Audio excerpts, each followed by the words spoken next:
हम लोगों ने 54 का रुपया बना दिया, तब भी हमें छोड़ के चले गए। क्या लगता है अखिलेश जी को आप इतने याद क्यों आ रहे हैं? कभी कह रहे हैं आरएलडी को 73 सीटें मिल रही है, कभी वो 54 की बात कर रहे हैं, क्यों आप इतने याद आ रहे हैं उनको? ये आप उनसे पूछिए। उत्तर प्रदेश की राजनीति में एक बार फिर बयानों के तीर चलने शुरू हो गए हैं, क्योंकि विधानसभा चुनाव को मात्र 5 से 6 महीने का वक्त है और इस बार मुद्दा बना है समाजवादी पार्टी प्रमुख अखिलेश यादव का 54 से रुपया बना दिया वाला बयान। अब इस बयान पर मायावती ने भी अखिलेश यादव को नसीहत दी है। दरअसल लखनऊ में एक कार्यक्रम के दौरान अखिलेश यादव ने राष्ट्रीय लोकदल यानी आरएलडी के अध्यक्ष जयंत चौधरी का नाम लिए बिना उन पर तंज कसा था। अखिलेश ने कहा था कि हमने कुछ ऐसे गठबंधन भी किए, समझ नहीं आया कि कहां से गठबंधन वाले आ गए। हमने तो 54 का रुपया बना दिया, फिर भी लोग हमें छोड़कर चले गए। अखिलेश यादव के इस बयान के ठीक 2 दिन बाद रालोद प्रमुख जयंत चौधरी ने उन पर जोरदार पलटवार किया। जयंत चौधरी ने कहा कि अखिलेश यादव हमें इतना याद क्यों कर रहे हैं, ये सवाल उन्हीं से पूछा जाना चाहिए। उन्होंने आगे कहा कि इस तरह की बयानबाजी उन लोगों को भी सोचने पर मजबूर कर देती है जो आज उनके साथ खड़ी है। जयंत चौधरी आगे कहते हैं कि सियासत की लड़ाई में अगर कुछ सस्ते शब्दों का ही इस्तेमाल करना था तो मेरा नाम लेकर बोल देते, लेकिन पूरे जाट समाज को निशाना बनाना और ये कहना कि हमने ABCD सिखाई, ये उनके अहंकार को दिखाता है। वहीं आरएलडी नेता मलूक नागर ने भी अखिलेश यादव को उनके पिता स्वर्गीय मुलायम सिंह यादव के दौर की याद दिलाते हुए हमला बोला है कि चौधरी चरण सिंह जी किसानों के देवता, किसानों के मसीहा, जब प्रधानमंत्री थे तो 3 महीने में कुर्सी से उतार दिया और पिछड़े समाज को और बाबा अंबेडकर साहब को भी कांग्रेस ने धोखा दिया। अखिलेश जी उनके साथ हैं और माननीय मुलायम सिंह जी ने चौधरी चरण सिंह जी का आशीर्वाद लेके राजनीति शुरुआत करी और समाजवादी पार्टी की स्थापना करी, अस्तित्व में आई और वो बहुत इज्जत भी करते थे। तो उनका उद्गार या उनकी शुरुआत चौधरी चरण सिंह जी के वजह से हुई और चौधरी जयंत जी, उनके परिवार, उनका DNA, उनका खून, उनके पोते हैं। वो क्या कहते हैं वो उनका चरित्र है। हम अखिलेश जी का इज्जत करते हैं और ऐसी कोई भी बात नहीं बोलेंगे, लेकिन पश्चिम में ये तमाम किसान और पिछड़ी जाति, जिनमें जाट, गुर्जर, यादव, पाल, सैनी, कश्यप, सुनार, लोहार, कुमार व तमाम पिछड़ी जाति और दलित और अखिलेश समाज के लोग हैं, इतनी अगर ज्यादा बेइज्जती करेंगे तो चुनाव में इसका खामियाजा जरूर भुगतना पड़ सकता है कांग्रेस को भी और समाजवादी को। अब इस पूरे मामले में बहुजन समाज पार्टी की प्रमुख मायावती की भी एंट्री हो चुकी है। मायावती ने अखिलेश यादव को आड़े हाथों लेते हुए उन्हें अहंकारी तक कह डाला है। मायावती ने सोशल मीडिया प्लेटफॉर्म X पर पोस्ट करते हुए लिखा कि अखिलेश का ये बयान उनके अमर्यादित आचरण का सबूत है। उन्होंने न केवल जयंत चौधरी बल्कि देश के पूर्व प्रधानमंत्री चौधरी चरण सिंह जी के परिवार का भी घोर अपमान किया है। मायावती ने मांग की कि अखिलेश यादव को न सिर्फ जयंत चौधरी से बल्कि पूरे जाट समाज से तुरंत माफी मांगनी चाहिए। इसके साथ ही मायावती ने यह भी आरोप लगाया कि सपा ने हमेशा से ब्राह्मण समाज और अन्य वर्गों का उत्पीड़न किया है।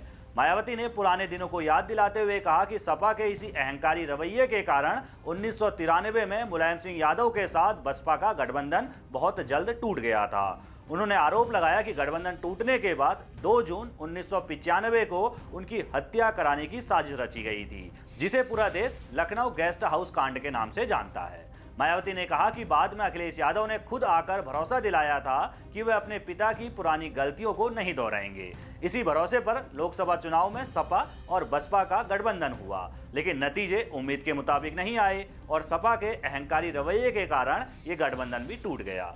मायावती ने अखिलेश और सपा पर 3 बड़े गंभीर आरोप लगाए। पहला ये कि समाजवादी पार्टी केवल अपना काम निकालना जानती है और काम निकलते ही गिरगिट की तरह रंग बदल लेती है। काम खत्म होते ही दूसरी पार्टियों के खिलाफ अनाप शनाप भाषा का इस्तेमाल करना सपा की पुरानी आदत है।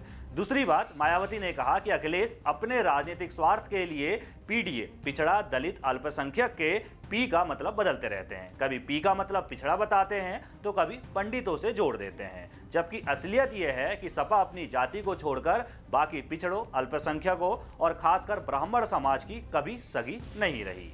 तीसरी बात, मायावती ने कहा, याद दिलाई एक बात कि सपा सरकार में कानून व्यवस्था पूरी तरह ठप थी, गुंडों माफियाओं का राज था और बहन बेटियों का घर से बाहर निकलना तक मुश्किल था। इसलिए आगामी चुनाव में जनता को सपा की जातिवादी राजनीति से सावधान रहना चाहिए। यानी अखिलेश अपने बयान से चौतरफा घिरने लगे तो मीडिया ने फिर उनसे गठबंधन और जयंत चौधरी को लेकर सवाल पूछ लिया। इस बार अखिलेश ने बड़े संभल कर जवाब दिया है। अभी जब टिकट बटेगी ना और गठबंधन को जब सीट दी जाएंगी तब हम तुमसे पूछेंगे कुछ, ठीक है? ठीक है सर, थैंक यू। और उम्मीद है कि आरएलडी को इतनी सीटें मिलें। हम तो दिए थे कितनी, उससे दुगनी मिलनी चाहिए। इसी तरह एक और हैं वो पीले गमछे वाले उनको भी हमने बहुत सीटें दी थी, लगता है उनको उससे दुगनी मिलनी चाहिए। जितने भी दल हैं जो हमारे साथ रहे हो न रहे हो हमारे साथ, हम उनको बधाई देना चाहते हैं और उनको शुभकामनाएं देना चाहते हैं और चाहते हैं कि ज़्यादा से ज़्यादा उन्हें सीटें भारतीय जनता पार्टी दे। लेकिन बात अब सिर्फ आरएलडी तक सीमित नहीं रही। 2022 के विधानसभा चुनाव में सपा के साथ गठबंधन में चुनाव लड़ चुकी सुभाषपा के अध्यक्ष ओम प्रकाश राजभर भी अखिलेश पर भड़क उठे। राजभर ने कहा कि अखिलेश यादव का ये बयान केवल जाट समाज या जयंत चौधरी का अपमान नहीं है, बल्कि उस समय गठबंधन में आए हम सभी नेताओं और हर समुदाय का अपमान है। किसी का पतन आता है तो वो अनर्गल बयानबाजी करते हैं, तरह तरह की टिप्पणी करते हैं। वही हाल अखिलेश जी का है। जाट समाज को लेकर नहीं, जो उन्होंने जाट समाज ही नहीं सभी समाज पे टिप्पणी किया। उन्होंने कहा कि जो मेरे साथ आए उनको चवन्नी से हमने रुपया बना दिया। तो जो लोग उनके साथ निषाद पार्टी भी गठबंधन की, भारतीय समाज पार्टी भी की, राष्ट्रीय लोक दल भी की, बहुजन समाज पार्टी की, उन्होंने सबके लिए कहा, खाली जाट समाज के लिए थोड़ा कहा है। उत्तर प्रदेश की इस गरमाई सियासत और नेताओं की इस जुबानी जंग पर आपकी क्या राय है? क्योंकि 2022 का अगर आप यूपी विधानसभा चुनाव देखें तो आरएलडी भी अखिलेश यादव ने समाजवादी पार्टी के साथ मिलकर चुनाव लड़ी थी, सुभाषपा भी जो है वो समाजवादी पार्टी के साथ मिलकर चुनाव लड़ी थी। अब इस चुनाव से पहले अखिलेश यादव ने नाम तो किसी का नहीं लिया, लेकिन ये जो बयान दिया कि हमने चवन्नी से रुपया बना दिया, इस पर जयंत यादव ने भी जवाब दिया और सुभाषपा के अध्यक्ष जो है ओम प्रकाश राजभर, उन्होंने भी जवाब दिया और अब मायावती भी उनके इस बयान पर जवाब दे चुकी है। अपनी राय आप कमेंट में रखना बिल्कुल ना भूलिएगा कि अखिलेश यादव का यह बयान उन्हें यूपी चुनाव में नुकसान देगा। आपकी राय का हमें इंतजार रहेगा। अगर आपको ये राजनीतिक विश्लेषण पसंद आया हो तो वीडियो को लाइक करें, शेयर करें और यूपी की राजनीति की हर हलचल से जुड़े रहने के लिए चैनल को तुरंत सब्सक्राइब करें। जहां नेता चले चालें और वोटर करे हिसाब, हर सीट पर तगड़ी जंग, हर गली में हंगामा, कुर्सी के खेल में छुपा है बड़ा ड्रामा। कौन जीता कौन हारा, संपूर्ण विश्लेषण, सत्ता का हर तड़का सिर्फ जनसत्ता पर। चुनावी बिसात सोमवार से शुक्रवार शाम 7 बजे।